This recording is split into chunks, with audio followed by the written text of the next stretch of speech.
Wow, 4 o'clock rock here on a Wednesday, the special time, you know, the flagship show on energy with Sharon Moriwaki, co-chair of the Hawaii Energy Policy Forum, and Ray Starling, who is the leader of Hawaii Energy.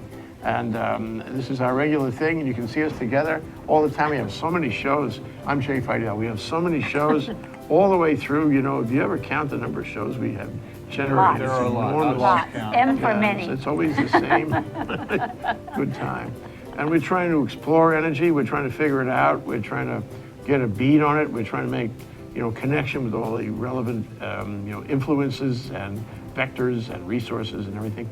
And also we have, for energy efficiency, speaking of energy efficiency, we have Rachel Fukumoto. Yep. Yeah, yeah, okay. Hawaii. From Hawaii Energy. She's going to do the NEGO moment. That stands for Negawatt. Negawatt moment, but we shorten it to NEGO moment. So what do you got today, Rachel? Just talking about some solar water heater tune-ups today. Oh, that. Yeah.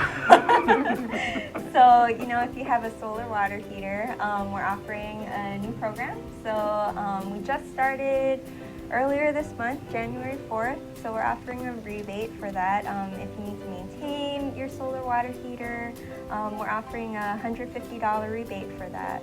Wow, Yeah. that's a lot. Yeah. So this is what happens. I buy one.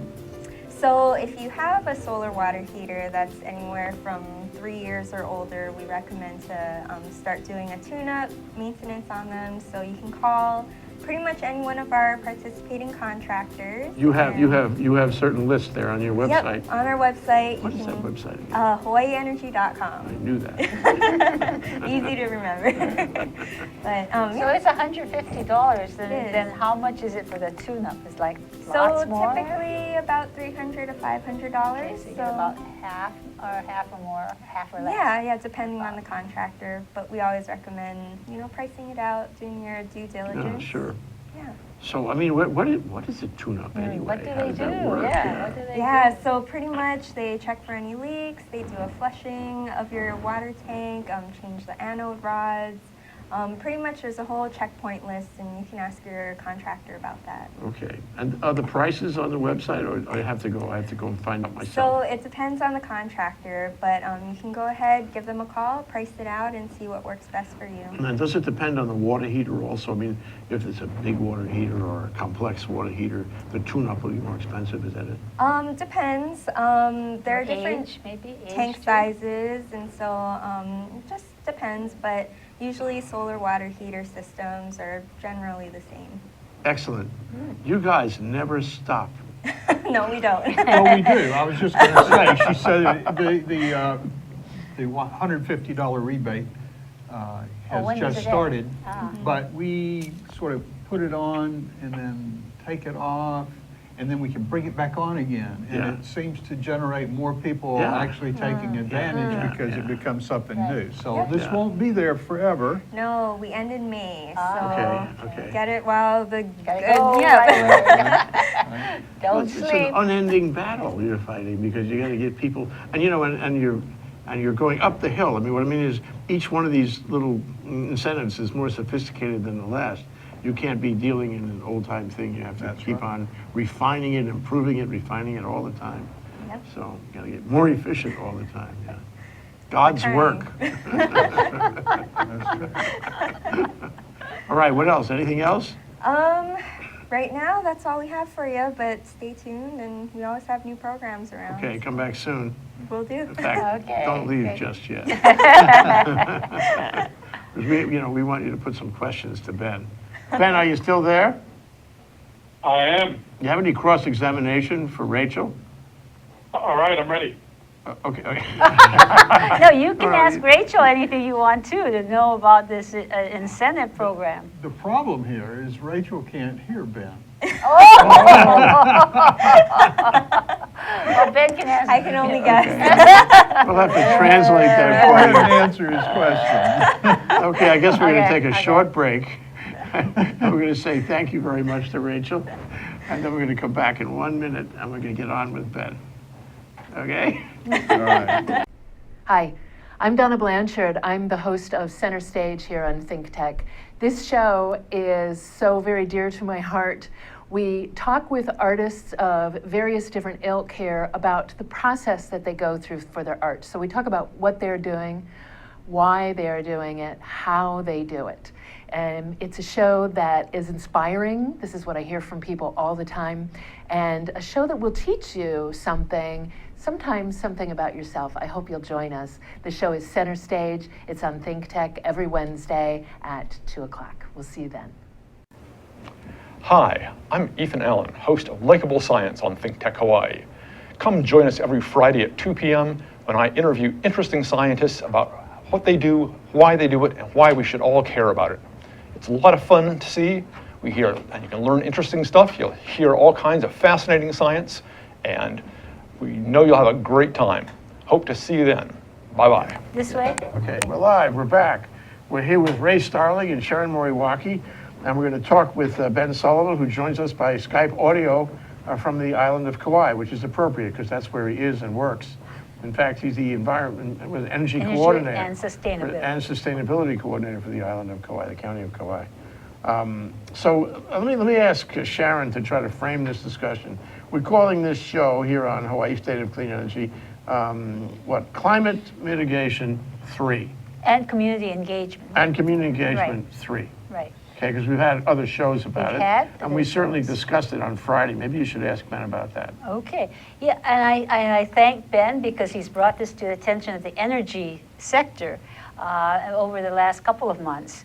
We've been working on this with greenhouse gas emissions over a number of years, but it's kind of gone to the side. And with the Paris Accord and with a lot of discussion on climate change, Ben has been a real advocate for this and looking at not only adaptation, but also mitigation, that is doing something about it to really reduce our greenhouse gas emissions, our carbon use, our fossil fuel use, and how we might do that and keep this, so that the eye is on the prize always. And Ben has been working on this and has been doing some training on his own on Kauai, but he's brought that talent and expertise and commitment and dedication to the statewide forum last week at our legislative briefing over at the Capitol. So I want to have Ben come back on and tell us what he's learned. He did a survey for us, as well as looking at what he's done over the past months and what he'd like to see us do over the next years. So Ben. That's a tremendous introduction. Ben, what parts of that introduction do you agree with? I'll take it all, Jay. I think it was all wonderful. Thank you, Sharon. Anyway, it's all yours. Tell us what you're thinking these days about climate mitigation and sustainability. Sure. So the conversation that I tried to help the forum have last Friday was really about looking at climate change mitigation and just asking a really simple question, which is this. Knowing that there's agreement around the world with regards to the 2-degree temperature threshold, and knowing that we're doing a lot in clean energy, the question becomes, do our energy goals align with a 2-degree threshold in terms of climate change mitigation over the course of the next several decades? The IPCC, which is the International Panel on Climate Change, has some very specific documentation, and they've obviously done really comprehensive analysis to tell us how much carbon dioxide we can put into the atmosphere and what the results will be. And so the conversation that I think a number of people in Hawaii think it's important for us to have again, which we haven't had in a long time, is specifically how much do we have to reduce our greenhouse gases? And when I say that, I'm talking about us collectively as a planet, which can be a very abstract and difficult thing to grab onto, but certainly also very relevant. Ray, doesn't the introduction of this topic on climate change, or may I say the reintroduction of this topic on climate change the conversation? Because we began, the Hawaii Energy Policy Forum began really on the basis of climate change. It was on the basis of making the world, a safer place, the environment and all that. And then we got involved in, the Clean Energy Initiative, and it got somehow that got dropped out of the conversation. And then we got involved in the cheap. You know, we wanted clean, but we're more concerned about it being cheap. Right. And if it's not, if it's clean, it must be cheap, but maybe that's not really true. And we dropped it out of that conversation. And then we got involved in the interconnect issue, and everybody got fulminating about the interconnect issue. It wasn't involved, and they're now, thank you, Ben, you know, here in the early days of 2016, it's being reintroduced.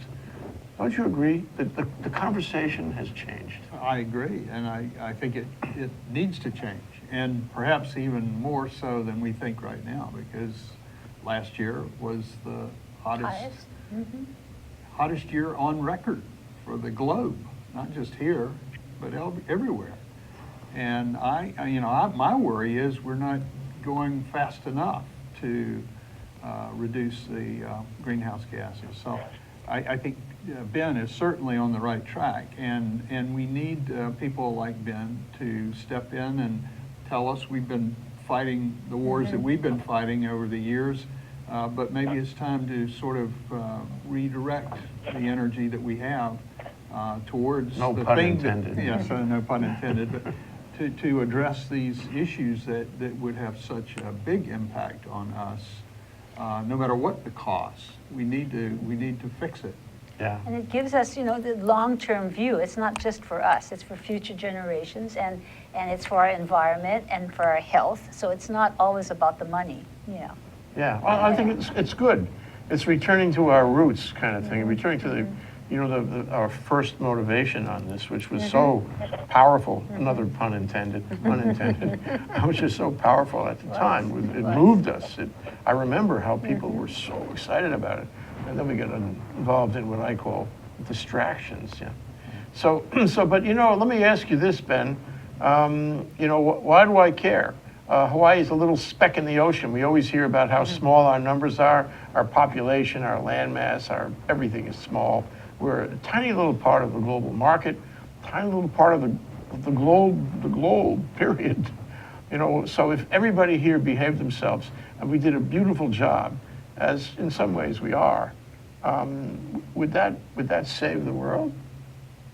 So, Jay, I think that's a really important question, and I also think it's one that the communities and the state and the legislature have to answer together. You know, this is not something for one person to answer, but if you look at climate change mitigation as a problem, you recognize that it's a collective action problem. You know, and you hear things like tragedy of the commons, and you have these conversations about how certain small players don't matter, but the reality is climate change mitigations or climate change and greenhouse gases are a result of thousands or millions or billions of tiny little actions, right? So if a whole bunch of us say that our little actions don't matter, we're going to get nowhere in a hurry. You know, but people live at home. They live at home. They turn the lights on. They get the bill at the end of the month for the lights. They work 3 jobs. They go through all that stuff at home, you know, and in their daily workaday lives. And what do you say to them when they're demanding cheaper energy? What do you say to them now with this revised conversation? What do you say to them? Well, you know, that's an interesting question, and certainly we're always going to have to address the economics and the equity issues. Those are very real. But I mean, I guess I'll answer a question with a question and just kind of say, what do you say to your fellow Pacific Islanders whose homelands are kind of at risk for rising sea levels? I mean, there's inequity all over the world, so we have to decide if we're going to take responsibility for our own impacts on the climate system, and if so, we've got to take appropriate action. One of the things I think it's really important to say up front before we get too much further is that we have to put forward a discussion on greenhouse gas mitigation goals, but we've got to do it in the context of there's been great progress in the state, in the system, in the sector for a number of years, and having this conversation is in no way a criticism of the progress. It's really just saying, hey, if we have a broader goal and that goal is important, which I would put forward that keeping the planet under 2 degrees is, then we should be looking at what the target needs to be in order to achieve it, and not just saying, okay, well, we're doing great in electricity, let's not worry about the other sectors. So Ben, in terms of what we've talked about, making it clear to the people out there, What is adaptation? How is it different from mitigation? And what strides have been made? And where are we now? And where do we need to go? So you're pushing the limits of my knowledge pretty hard with that question, okay. Karen. Okay, But well, I'll just- what you can answer, sort of for the I'll answer what I community to can, yeah. understand why and how they need to get engaged. So I guess what I have seen from my limited perspective is a good amount of thinking and discussion and planning going into adaptation. Certainly there's going to be a need for more as impacts accelerate and as we understand the potential impacts better. And certainly on the side of budgeting and spending, that's going to increase as well. But I think you got to talk about adaptation and mitigation going hand in hand. You know, it's really difficult, I think, for people, those same everyday people just paying their bills and getting by, to understand, okay, we're gonna as a community or as a state make these massive investments in adaptation, but on the other side of the coin, we have no idea or no control or no participation in the actual problem. There's got to be this relationship between the two.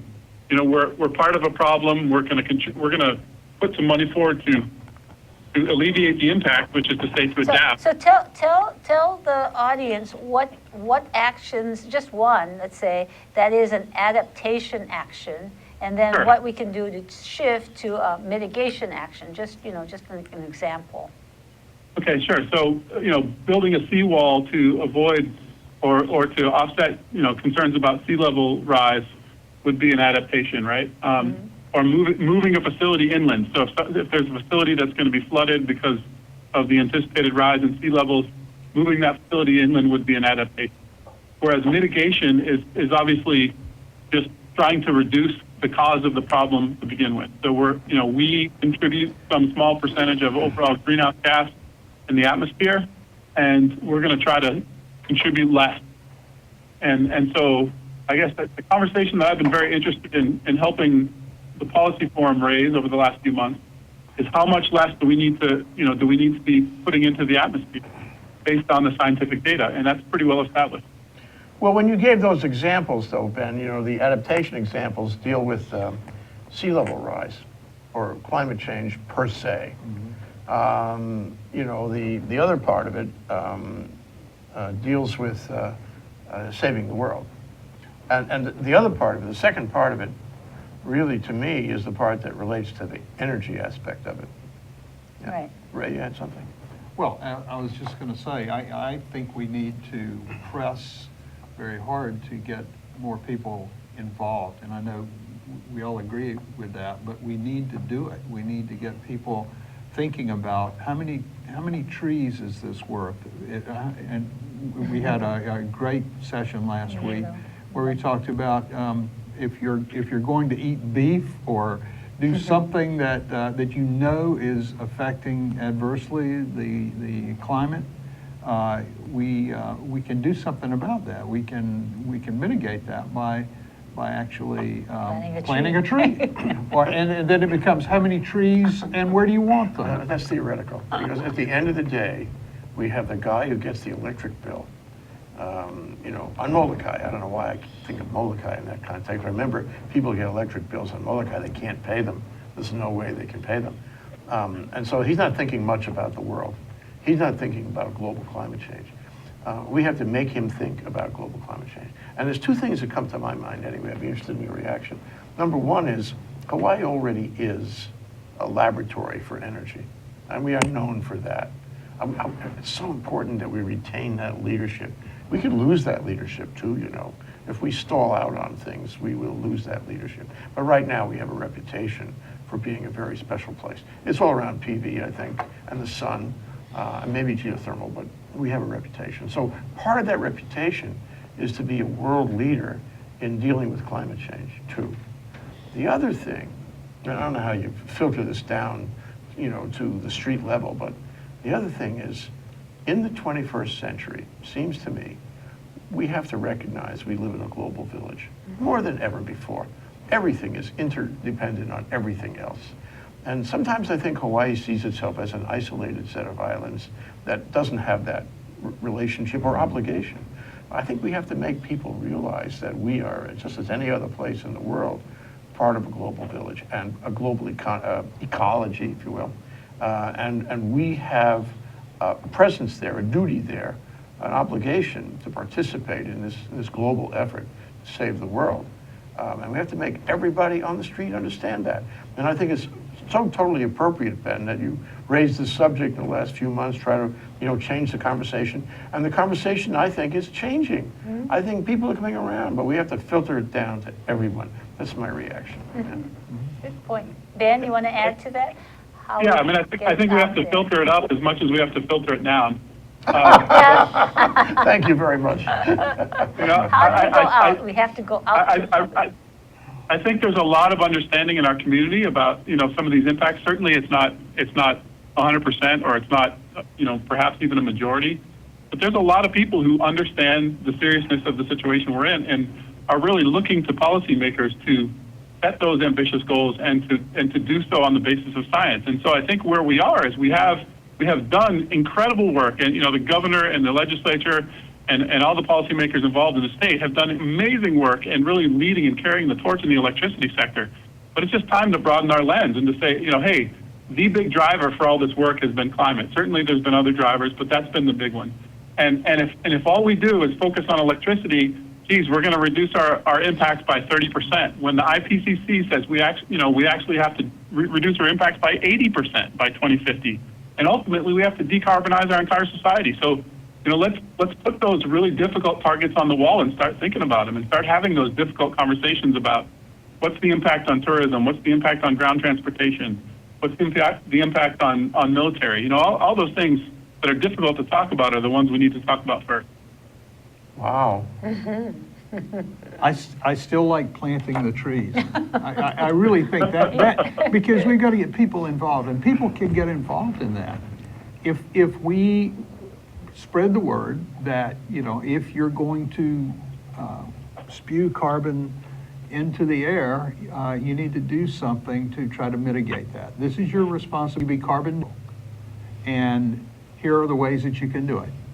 If you drive your car, a mile, you plant a tree. Or, back in the late 80s, I was involved with the contract for the AES coal power plant. You just saw that they're going to expand the capacity there. And that was a big deal, but one of the things that they brought when they came on board here is they said, look, we're worried about carbon, and we know that coal is dirty, and we're going to clean it up as much as we can, but it still puts carbon into the air. So what we've done, and they showed us evidence that they have planted sufficient trees down in, I believe it was Brazil, Argentina or Brazil, to completely pay back that carbon that was being pushed into the air. And that was a big selling point that they had, and it was a good selling point. But if we could get people to think like that and get them to voluntarily, not something that's forced, voluntarily say, I'm going to contribute X amount to planting of trees or other things that will sequester carbon, and that's my part. And we get people talking about it. And then they'll think about doing other things. Or even doing what you're doing, not doing it at all. That's right. That's right. If you're going to eat beef, as we saw last week, you cut your kilowatt hours per month back. Or don't eat it. Yeah. Or don't eat. No, or do both, right? Don't eat it and cut your carbon We did back. talk about that. Where I think we need to go right after this break is, assume that everybody in the state soon enough is on board at different levels, but mostly on board, even down to the kids. Okay, what do we ask the government to do? What do we ask the government to require industry to do? What are the action steps? Okay, I think we need to talk about that too. It's more than just, forgive me, but it's more than just a conversation. Right now, we're going to have a silent conversation for 1 minute while we take this break. Aloha, namaskar, and hello. My name is Anu Hittel, and I host the show called Climate Change Beyond Outrage. We go beyond outrage to find solutions to climate problems facing people, nations, and the world. I hope you will join me here every Tuesday at 1 o'clock. We broadcast live from thinktechhawaii.com. Aloha and bye-bye. Aloha, my name is Reg Baker, and I'm the host of Business in Hawaii with Reg Baker. Business in Hawaii is a program that is positive stories about business in Hawaii.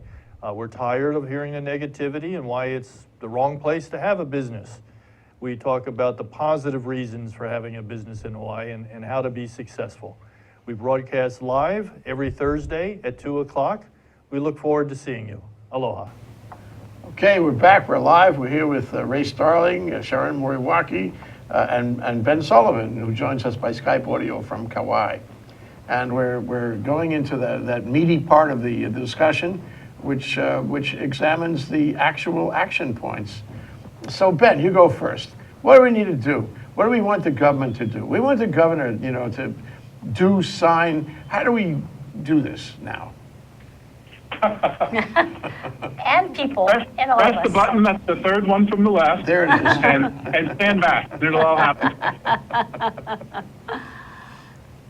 No, I jest, obviously. I don't know the answer, but I do know that we're not going to get the answer by not discussing it. So, we need more than conversation, as you stated earlier, but right before the break, Jay. But we certainly need a lot more conversation as well. We need climate literacy. We need people to understand what climate change is all about, both adaptation and mitigation. We need those people, and I think we can benefit greatly from those people engaging with their policymakers, whether it's county councils or legislators or governors or mayors, to really say, hey, this is important to me, and I vote. Okay, well, I have to ask you about the tipping point then. So when do you reach climate change literacy, your term? When do you, how will you know when you wake up one morning and see the little bird tweeting outside your window? How will you know we have reached the nirvana of climate change literacy here in Hawaii? Well, I think you had some fun with that on Friday, with suggesting what it might look like in the elevator of your law building. Right, exactly. That's absolutely part of the answer. So, what does it look like for me? I think maybe it looks like a third of the county employees who commute to the Civic Center do so by bicycle, and nobody thinks that's unusual. Right. Okay, there you go. Right now I think I'm maybe one of about 5 people out of several hundred that commute by bike to the Civic Center. Yeah. And that's one small thing, but that's how I get around is by bike. It's a pretty easy way. It's a pretty low carbon way to get around. That's a good. So what do you need? You need 95%. Would you settle for 50? Biking to work. Yeah. He said 1/3. He said 1/3. Okay. 90%. We got 1/3, and then we got the elevator scene where, everybody in the elevator is on the on the climate bike. change side of things. They all have a bike. It's like, I believe. I think that we got much better systems for communicating remotely. So instead of just doing these remote meetings with kind of go-to meeting, we're much more sophisticated with meetings where people actually feel like they're participating almost live. One of the things that I cringe about, and I did it on Friday, was flying over there on the back of a jet airliner to have a conversation for a couple hours about climate change. There's a lot of irony there. That's true. Yeah. You are so right Yeah, about that's that. You great. are so right about that.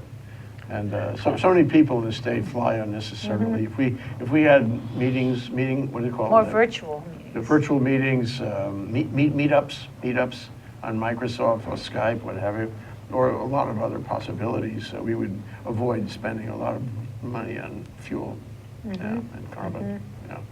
Okay, well, what about the legislature? Suppose, here's the old-time question. Ben, I am hereby, based on the authority vested in me by the Hawaii Energy Policy Forum and Think Tank, I am appointing you governor right now. And tomorrow morning, you're going to do whatever you want. What will you do about climate change? Did we lose the line?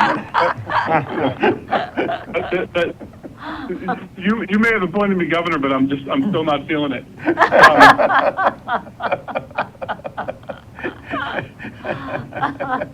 What do you want, a proclamation?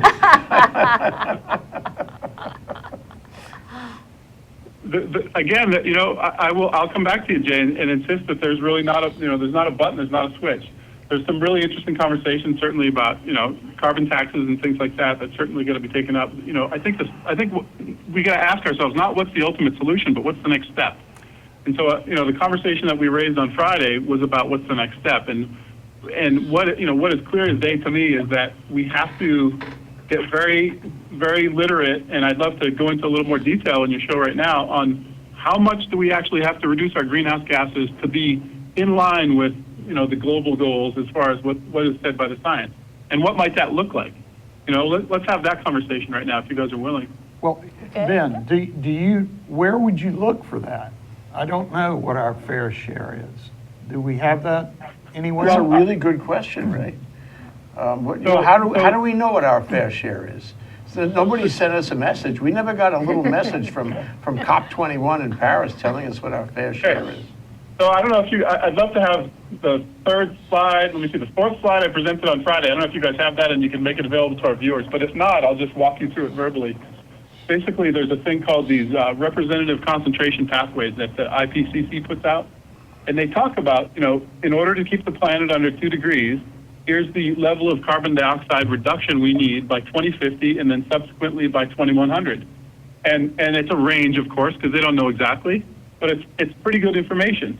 By 2050, globally, we have to be 40 to 70% less carbon dioxide than we put out in 2010.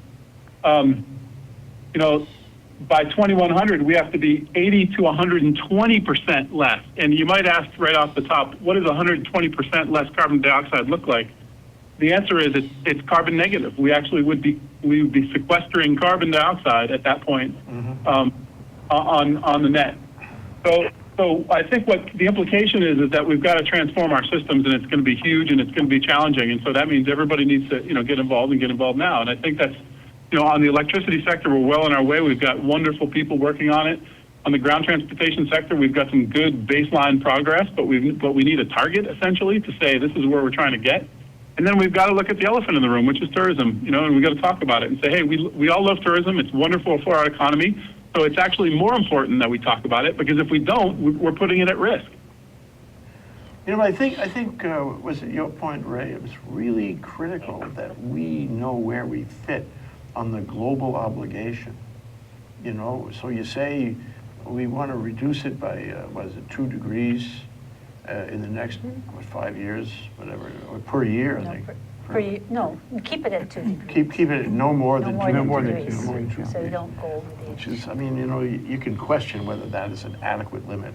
Actually, maybe not, but at least for the purposes of this discussion, let's assume it's that. So what is our share? What is our share? If you were the governor, and I'm not saying you're not the governor, if you were the governor, you would have a lot easier time of it if you knew what our share was. You have to do this, right. Then you can start going numerical and figuring out exactly how you pare back things and change things to meet that obligation. But we don't know what our share is. We have an idea. Yeah? How would you calculate that, Governor? So I'd rely on the fine work of others in this area, which is what we often do, and I think every good leader, including our governor today, knows that, there's no reason to reinvent the wheel in every case. There are dozens of cities around the world who have studied this issue, dozens of cities in developed countries, I'll add, and the conclusion they've come to and the goal that they've gravitated around is what they call 80 by 50. Which is to say 80% reduction in emissions by 2050 relative to like a 2005 baseline or thereabout. And the reason that goal, if you notice, that goal is actually more aggressive than the one I stated for the global average, is because it's well understood that we have a greater obligation to reduce our emissions faster on the basis that historically we've put in more carbon dioxide into the air. Everyone always complains about China as an example. They emit too much, and we can't do anything because if they don't do anything, it doesn't matter. Well, the reality is, if you look at the period between 1990 and 2012, the U.S. emitted more carbon dioxide than China did in that period. So, yes. That's an important statistic to keep in mind. But what I get out of this is that there is a standard we can follow, that we don't have to have a share. we know we can follow that standard, right? The one you just mentioned. And if we Yeah. do that, we'll be doing our part. Nobody can complain that we're not globally minded. But if you say But- 80% by 2050, that's a long way off, right? So what does that mean year by year from here to 2050? That's a really good question, too. You know, so that it's not like, oh, at 2050, oh, we'll be there. Just don't worry, we'll be there. December Yeah, what do we do 31st to each year? 2045, we really get cracking. Yeah, right. And, That's right, you yeah, know, let's not wait till 2045. I think, Right. you know, best case we want a straight line. If not, we want it to be steeper. I mean, presumably it'll get harder as we get closer to zero, right? Yeah, Because right. Yeah. the more you squeeze that sponge, the harder it is to get more water out. So, you know, let's get aggressive today. Well, And the good thing is we already are. You know, we've got wonderful people in the state working on energy issues. We just need to expand the scope. And people, more people involved in it. And maybe we ought to make that part of our show, sort of like the negawatt moment. Every week we could have something about do What's your happening in part. climate, yeah. Because I think, Yeah, I that's a see, good point. we need a movement. The legislature, the Congress, they move at their own pace, but we can do something about motivating people. And I think the first thing is to educate them. Look, here's what we can do. This will counter, you know, the last airplane That's trip a you good took to idea. Maui, you know? If you do this, you can either stop eating beef for a week, or you can plant a couple of trees, right. or whatever. But we can start That that, sounds and we good. don't need much more than That's all just you to need. educate ourselves better about what what things they can do. And then you want to go after the heavy hitters. Something, Sounds it might good. be more impactful if you cut your electric usage by 20% than if you go out and plant 20 trees. I don't know. We need to have that and start Sounds good. feeding it to people Because so that's that how they people get they can more- understand.